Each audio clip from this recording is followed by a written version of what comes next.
അയലൂർ പാളിയമംഗലത്ത് പുലി ആടിനെ പിടികൂടി. വൈകിട്ട് 5:30 മണിയോടെ മേഞ്ഞാടുകൾ വീട്ടിലേക്ക് തിരിച്ചു വരുമ്പോഴാണ് പുലി പുറകെ വന്ന് പിടികൂടിയത്.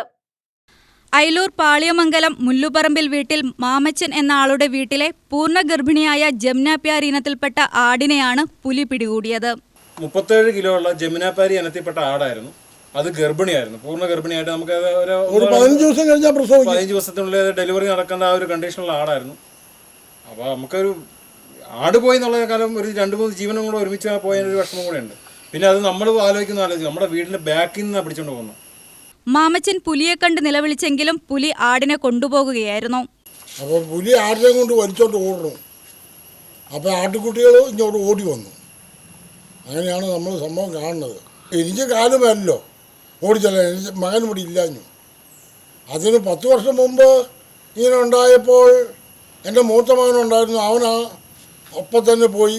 അപ്പോഴത്തേനും ചങ്കും കരളും എല്ലാം തിന്നു, ബോഡി കിട്ടി. പിന്നെ പിറ്റേ ദിവസം ഫോറസ്റ്റുകാരും ഡോക്ടറെയൊക്കെ വിളിച്ചു ഒക്കെ നോക്കി അന്വേഷിച്ചു. അപ്പോൾ അതിന് നഷ്ടപരിഹാരമായിട്ട് 3000 രൂപയാണ് തന്നത്.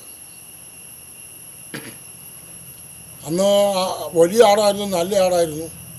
അതിന് 30,000 രൂപയാണ് ഡോക്ടർ മതിപ്പുവില ഇട്ടത്. എന്നിട്ട് 3000 രൂപ തന്നു. പാളിയമംഗലം മേഖലയിൽ പുലിയുടെയും കുരങ്ങിന്റെയും പന്നികളുടെയും ശല്യം വർദ്ധിച്ചു വരുന്നതായി നാട്ടുകാർ പറഞ്ഞു. ഇവിടെ ഭൂമി വാങ്ങാനോ വിൽക്കാനോ സാധിക്കാത്ത ഒരു അവസ്ഥകളാണ്. ആരും ഇവിടെ റിയൽ എസ്റ്റേറ്റുകാരിവിടെ പാളിയമംഗലം എസ്റ്റേറ്റിൽ 5 ഏക്കർ സ്ഥലം എടുത്തിട്ട് അത് മരം പൊറിച്ച് പീസായിട്ട് അളന്നിട്ട് ആരും വാങ്ങാൻ വന്നില്ല. അതുപോലെയാണ് കരികുളത്ത് സജി ഐക്കരയുടെ 2 ഏക്കർ റബ്ബർ തോട്ടം, 6 ഏക്കറാണ്. അതിൽ 2 ഏക്കർ പീസായിട്ട് അവർ കൊടുത്ത് അതും മരം പൊറിച്ച് ലെവലടിച്ചിട്ടിട്ട് ആരും വാങ്ങാൻ വരുന്നില്ല. അങ്ങനത്തെ ഒരു അവസ്ഥയായി മാറി ഈ മലയോര മേഖല. ഒരു രീതിയിലും ജനങ്ങൾക്ക് ജീവിക്കാനും ഒന്നും സാധിക്കാത്ത ഒരവസ്ഥയായി. എന്ത് വിളവുകൾ വെച്ച് റബ്ബറടക്കം ഈ മാനിൻ്റെ ശല്യം കൊണ്ട് റബ്ബറടക്കം വെച്ചാൽ അതും പിടിക്കാത്തൊരവസ്ഥയായി. വന്യജീവി ശല്യം, മാന്, കേഴ ഇല്ല. ഇതുകാരണം പച്ചക്കറി കൃഷി നടത്താൻ കഴിയില്ലെന്ന് നാട്ടുകാർ ആരോപിക്കുന്നു. പന്നി, മാന്, മയില് എല്ലാം നശിപ്പിക്കുകയാണ്. ഞങ്ങൾക്ക് കൃഷി ചെയ്യാൻ ഒരു മാർഗമില്ല. ഞങ്ങൾ കൃഷി ചെയ്ത് ജീവിച്ചുകൊണ്ടിരുന്ന ആൾക്കാരാണ്. ഇട്ടാൽ പണിക്കാരെ കൂട്ടി ചെയ്യിച്ചാൽ നമ്മുടെ കൂലി കൊടുത്തിട്ട് ആ മുതൽ നമ്മുടെ പോക്കറ്റിൽ വരികയില്ല. ഞങ്ങൾ സ്വന്തമായിട്ട് ചെയ്താൽ കുരങ്ങ്, പന്നി, ഇതെല്ലാം മാനെല്ലാം ഒന്ന് ഫോറസ്റ്റിലുള്ള മൃഗങ്ങൾ മുഴുവൻ ഇപ്പോൾ ഞങ്ങളുടെ പറമ്പിലാണ്. ഇപ്പോൾ ഏകദേശം നമ്മുടെ ഈ പ്രദേശത്ത് കാട് പിടിച്ച് കിടക്കുന്ന സ്ഥലങ്ങളൊക്കെ ഒരുപാടുണ്ട്. അപ്പോൾ അതൊക്കെ ഒന്ന് വെട്ടി വെളിവാക്കി കുറച്ച് മനുഷ്യർക്ക് ഇടപെടാനും അതിന് കുറച്ച് കാര്യങ്ങളിലേക്ക് പഞ്ചായത്തും ഇടപെട്ട് മേലുദ്യോഗസ്ഥന്മാരൊക്കെ ഇടപെട്ടാൽ കുറച്ചുകൂടി നമ്മൾക്കിതൊരു സൗകര്യമായി തീരും. ഇപ്പോൾ റോഡ് സൈഡ് തന്നെ ഒരുപാട് വനമാണ്, ഒരു വണ്ടി വന്നാൽ തന്നെ മാറാൻ പറ്റാത്തൊരു സാഹചര്യമാണ്. പിന്നെ ഉൾപ്രദേശങ്ങളിൽ കാട് പിടിച്ച് കിടക്കുന്ന ഒരുപാട് പ്രദേശങ്ങളുണ്ട്.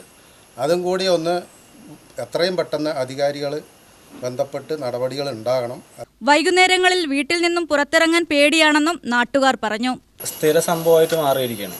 ഇപ്പോൾ അടുത്ത് മൃഗങ്ങളുടെ ശല്യം ഭയങ്കരമായിട്ട്, വന്യമൃഗങ്ങളുടെ ശല്യങ്ങൾ ഭയങ്കരമായിട്ട് കൂടിയിരിക്കും. ഇപ്പോൾ ഇത് പുലി ഇപ്പോൾ വീടിനടുത്താണ്. ഇവിടെ കുട്ടികളും ചെറിയ പ്രായമായവരും കാര്യങ്ങളൊക്കെയാണ് ഇവിടെ അധികമായിട്ടുള്ളത്. അവർക്കും ഈ ഒരു രാത്രി ആകുമ്പോൾ ഈ വൈകുന്നേര സമയങ്ങളിൽ വരെ പുലി ഇറങ്ങുകയെന്ന് പറയുമ്പോൾ അതൊരു പേടിപ്പെടുത്തുന്നൊരു ഇതായിട്ട് മാറിയിരിക്കണം.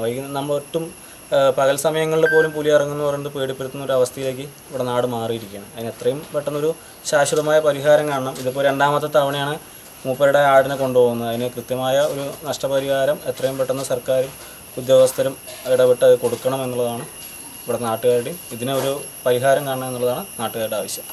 UTV news, Palakkad.